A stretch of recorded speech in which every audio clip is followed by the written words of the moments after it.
Hello once again, everybody. We're visiting once again with Nick Zackrich, the manager of Farm Science Review. We're at the Molly Cairn Agricultural Center, and it's not going to be too long, September 17th, 18th, and 19th, until the 2019 Farm Science Review is going to be held. Now, Nick, when folks come to the review, what's the best way for them to get here as far as ease of entrance into the review site? There's a lot of acreage here.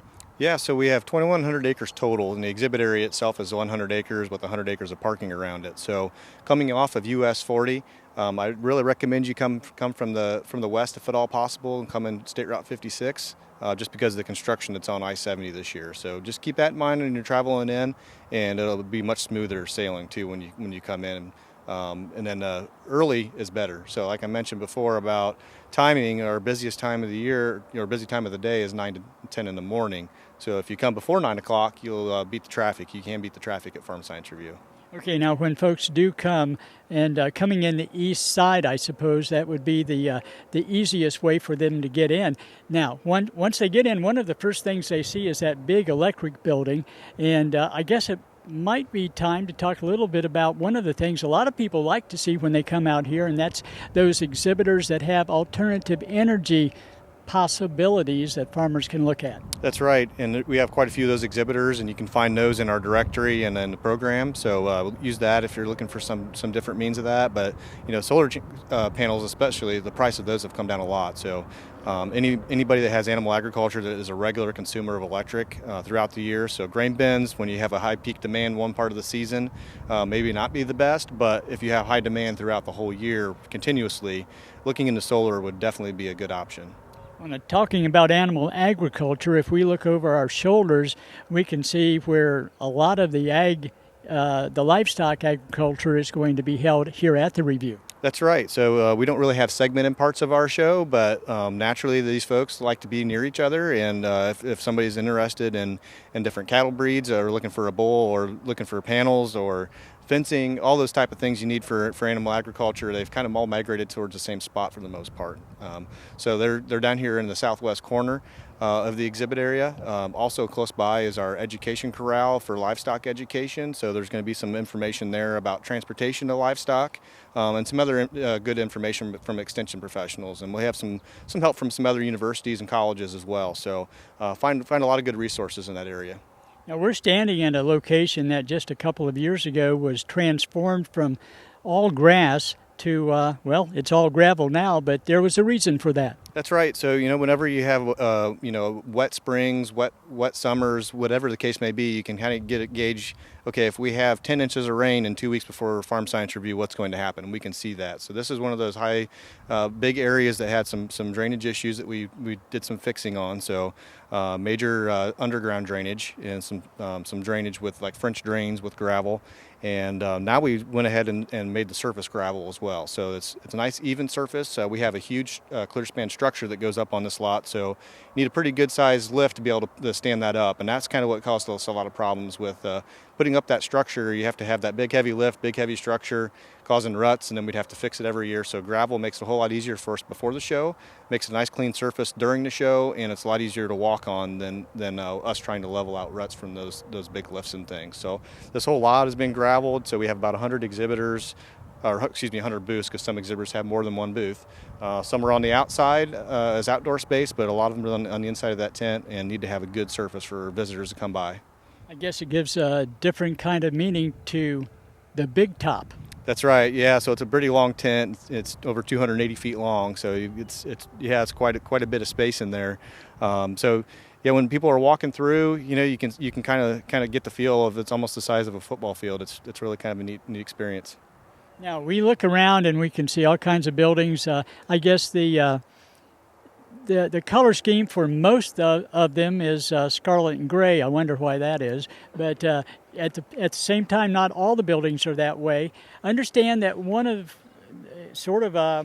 something that is unusual, that this past year there was no new building, but you have several exhibitors that are looking to build in the future. That's right. It's always a great thing for us when exhibitors want to put a structure in. It just makes a good, clean feel of the show. Tents are great, but a building is just really, really nice, and as a permanent facility, and it provides them storage throughout the year for some of their supplies and stuff. So that's always really nice. There's been exhibitors out making improvements on their structures that are already here. Some of the grain bins had a couple of improvements. Some of the buildings even got some touch up with some paint and some things like that. And we've been doing some work on our own buildings as well.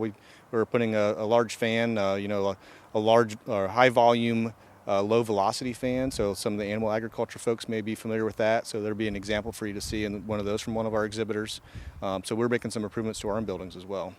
Well, the main north-south road is Cotman in the review, and the more east-west traveled road would be Friday. And along Friday, and we're not that far away from it right now, that's where a lot of the education goes on from OSU Extension, and as I understand it, some other universities as well. That's right. So a lot of our experience. So when we were out, we see some the demonstration plot area. That's pretty close to Friday Avenue with one edge there. We're also here with Fireball Building, McCormick Building. So there's some health screenings going on in the McCormick Building. There's some good educational resources in the Fireball.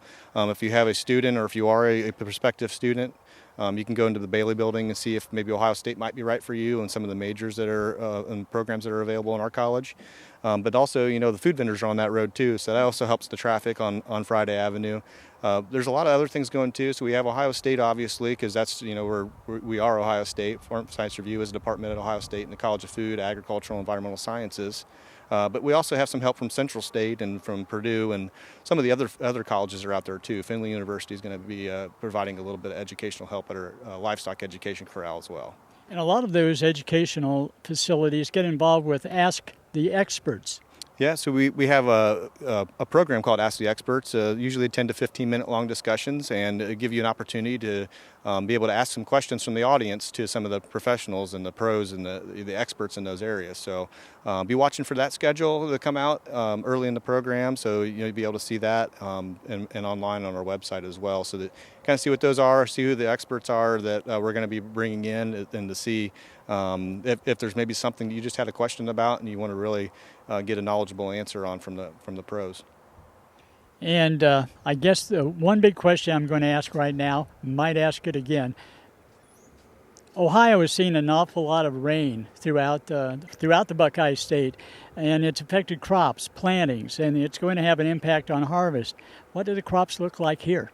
Yeah, we've been very fortunate, and it's really difficult to have discussions with friends and family that are other parts of the state that aren't quite as fortunate. So we had ample rain. We've had way more rainfall than we've ever needed, but we've had little windows to be able to plant, little windows to be able to side dress the corn, to spray. So we're in great shape at Farm Science Review. Blessed to have great equipment as well to be able to make that happen. But there's a lot of different aspects that we have going for us, especially with great equipment, great farm manager. To be able to make it all happen, and a good crew that works under him to be able to make the field demonstrations go on like they should, and be able to have a good representative crop for the harvesting demonstrations that are going to be going on. And if folks can, there's ways for them to get tickets before they get to the review. Absolutely. So County Extension offices is the number one location. They'll all have tickets available there, and some other participating businesses. But also you can go online and buy those. You can go purchase online with a credit card, and then we'll mail you those tickets. Very good. And if folks want a little bit more information, what's the best way for them to do that? Yeah, the best place for information is fsr.osu.edu is our website. And you can find a lot of information there, especially with our exhibitor directory online. And then it'll give you information on how to download our app if you're interested in that as well. Very good. Nick Zackrich, farm manager here at Farm Science Review, has been our guest. Nick, thanks for being with us. Great. Thank you, Gary. Appreciate it. And stay with us. Back with more right after this.